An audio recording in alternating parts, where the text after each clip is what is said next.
Schedule F, the Trump-era civil service innovation, not the tax form. It's like a zombie.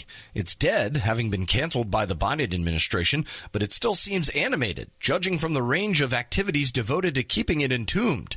For more, Federal Drive host Tom Temin spoke with the Policy Counsel at the Project on Government Oversight, Joe Spielberger. Schedule F refers to an executive order that former President Trump signed near the very end of his presidency. It would have created a new category of federal worker that basically would have existed outside of the regular laws and regulations governing the rights and protections that most federal employees have. And basically it would have just made it easier for a president or a political appointee to fire employees for almost any reason. But it was for the accepted service, not the regular civil service, correct? Right, exactly. It would have created this new category in the accepted service. And so it would have allowed agencies to unilaterally transfer employees from the competitive service to this new category or from other accepted service categories into Schedule F as well. Right. So, for example, a senior executive program manager, a career person, could potentially, under Schedule F, be moved into Schedule F. And the presumption is that the administration at the moment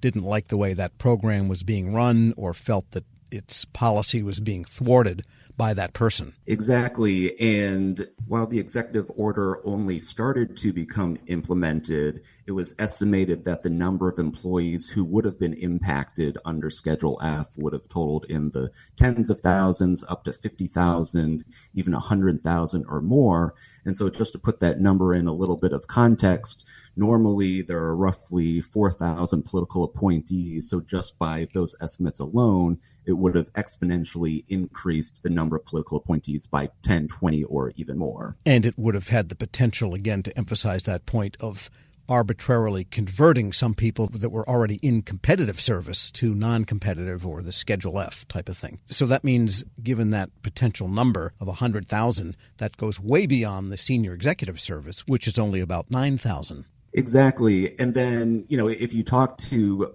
some of the pro-Schedule F proponents, they will argue that it wouldn't be necessary to transfer that number of employees. But what's important is that they are very clear about using this as a chilling example, firing a few employees at first to set an example and then just establishing this really culture of fear and intimidation in agencies across the federal government. And now the status of Schedule F is that I think that was one of the first things that the Biden administration did away with, correct? That's right. Yes. President Biden rescinded the executive order upon taking office. Of course, now, as we've seen through the current presidential race, Schedule F has really gotten the consensus of much of the Republican Party. And so Ross Vaught, for instance, the former OPM head, who's now playing a key role in the Heritage Foundation and their Project 2025, has said that it's unlikely that any future Republican president would fail to implement Schedule F. And so regardless of what happens in this upcoming election, this is an issue that certainly is not going away anytime soon. In the meantime, though, besides the repealing that happened early by the Biden team, there's also an OPM rule, correct, that bans it, so to speak? Yes, so OPM recently finalized a new rule to strengthen protections for civil servants. It does a few really important things. First, it clarifies that employees would retain the same adverse action protections when they are transferred into this type of category. It also clarifies the loophole that President Trump exploited by further defining that when we talk about these confidential policy determining, policy making, or policy advocating employees, that really refers to employees who are non-career political appointees. And then the third main thing that it does, it also outlines a new process that agencies would have to follow to transfer and initiate new hiring actions. And so this is a really important roadblock. It's not the end all be all. We still need legislation to fully prevent a more politicized civil service.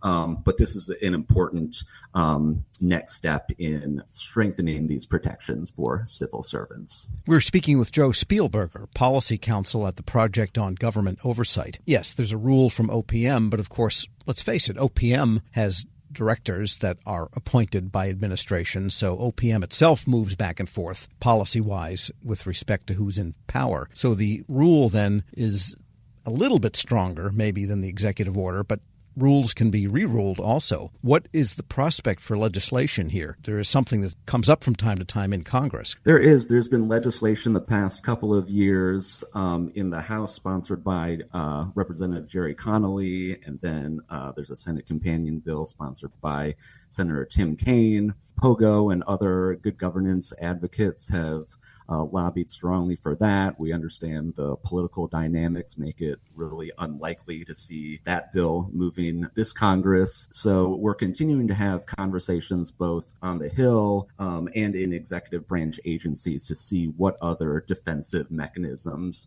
we can enact this Congress. What has POGO been doing on this, and what type of work have you done? So POGO is, again, continuing all of these conversations with lawmakers, with advocates. And the main thing that we're trying to do right now is really make it clear that when we talk about Schedule F and threats to civil servants, we are not just talking about the impact on federal employees themselves, but we're really talking about the harms to communities and the rights and benefits and services that we all rely on and many of us take for granted that would be under threat under a more politicized civil service. And so especially looking towards this upcoming presidential election, we want to make sure that voters across the country and advocates and lawmakers are really keeping this issue front and center in their minds so that they're aware of the threats that await us. Well, what threats, what policy or benefit to the community, to a community, could be threatened by this? So there are so many different, of course, critical roles that impact us in our day-to-day lives. I think a really good example is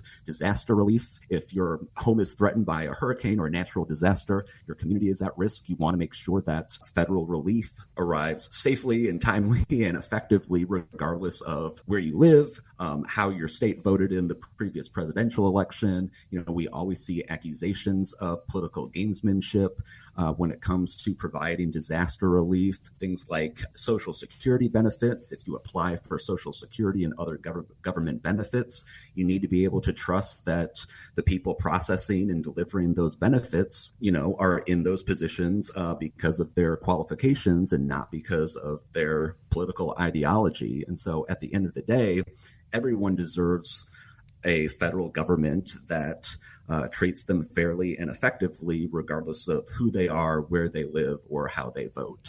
And is the potential, though, for the Schedule F to run in two directions? That is to say, if a Democratic administration had it, the same ill effects could happen as if a new Trump administration or something had Schedule F. Absolutely. This is a really bad policy, regardless of whether there's a Republican in the White House or a Democrat in the White House.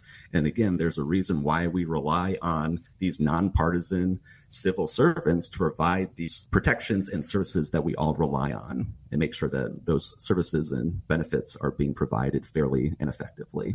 That's Joe Spielberger, Policy Counsel at the Project on Government Oversight, speaking with Federal Drive host Tom Temin.